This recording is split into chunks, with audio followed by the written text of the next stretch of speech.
Hi, this is Michael Thompson from Zoweh, and I want to welcome you to the Wednesday Morning Rescue. This is our weekly audio encouragement offered through Zoweh's daily orientation.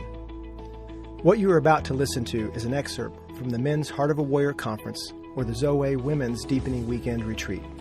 It is our hope that your heart finds strength, beauty, and courage for the life God has called you to live in the larger story. It was C.S. Lewis who once wrote, "Relying on God has to begin all over again every day, as if nothing had yet been done."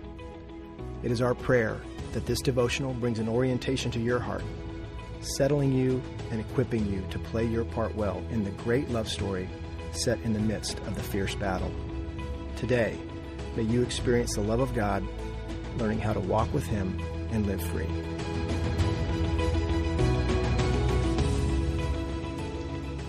In the process of awakening and deepening the good things that we want to do, where do we look for that? Because again, remember that verse? I don't know that we have that. Yeah, we do. That verse that I brought up Thursday night, Luke 6:44. It was where Jesus said, "Each tree is recognized by its own fruit." You see, the fruit of your life is recognizable. It really is. And he said, "The good man brings good things out of the good stored in his heart." How do you recognize those good things stored in your heart? That's where I want to go into now, in this awakening and deepening and fulfilling process. Okay, so I'm going to give you a number of things. The first one is this. Well, let me tell you what they are, and then we'll go through them. You need to listen to your heart, you need to listen to others, and you need to listen to God. I know that's not profound. It's obvious, right? But let's go into this. How do you listen to your heart exactly when it comes to desire?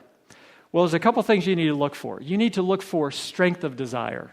In other words, what are you compelled to do versus what you're simply concerned about?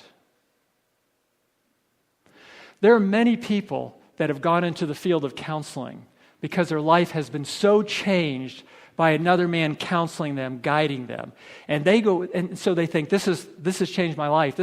I love what's happened. I'm going to become a counselor. And they get into the counseling program, they realize, I hate counseling people, right? They never stop to ask, what is it that came alive in me, and what does that look like, God, exactly, right?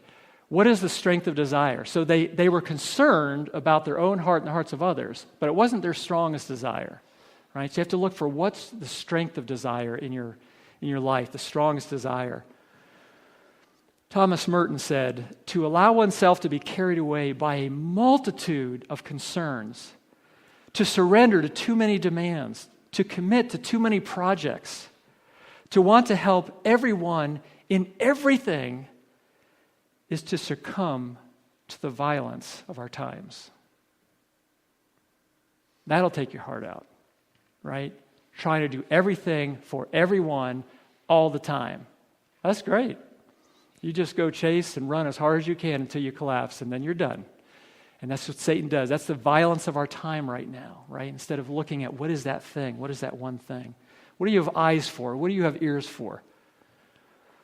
Again, what I'm attuned to is I will go in and in any situation, just talking like we're doing here.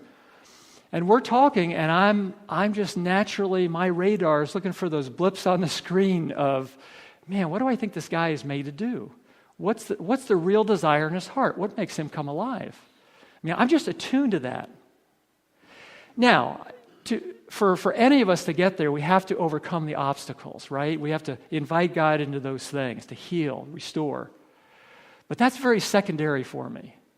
I can come into kind of helping counsel a man, but I can't stay there long term. It's not the splendor, the weightiness, the glory of my life.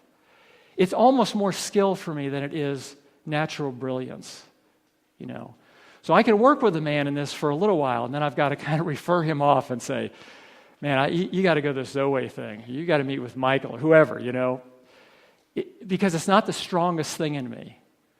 So you need to look for those things that you have eyes for, ears for, you have ability in, and God has given it to you. You know the whole question, right? If you go into a bookstore and you can choose any book subject you want, what section do you go to? Where would you go? What fascinates you? See, often we initially experience our greatest desire as our greatest curiosity. right? So it may be meeting with a person and going, man, why do they feel like that? What's the blockage in their life? Or you're looking at something going, why does that not work? You know, there's something wrong in the design and the organization or the structure of that. What's wrong? It's your curiosity, and other people don't even think about that. You have a curiosity in your life. You've always had it. And that's pointing to your greatest, strongest desire in your life. Albert Einstein said, curiosity has its own reasons for existing. Curiosity has its own reasons for existing. You're curious about something for a reason, and other people aren't. I mean, haven't you talked to somebody and you get real excited about something you just heard or learned, or, and you're talking to your friend and you could tell he's glazing over like, whatever. I'm excited that you're excited, but I'm not excited about the subject, It's your curiosity. And so you're curious about things for a reason. So here's a question that may be clarifying. What are the core questions on your heart? What's the question you always ask? Why did that happen to that person? How can they get through that? Why does that thing not work? Why does it work? How could that work better? There's some question that's always on your heart in situations. You're always thinking that way. And that's a key into the glory of your life that God has given you. Thank you for listening to this week's Wednesday Morning Rescue, a part of Zoweh's Daily Orientation. To sign up for the Daily Orientation, explore more information on Zoweh's weekend retreats, or to order the book, The Heart of a Warrior, go to our website at www.zoweh.org. That's www.zoweh.org.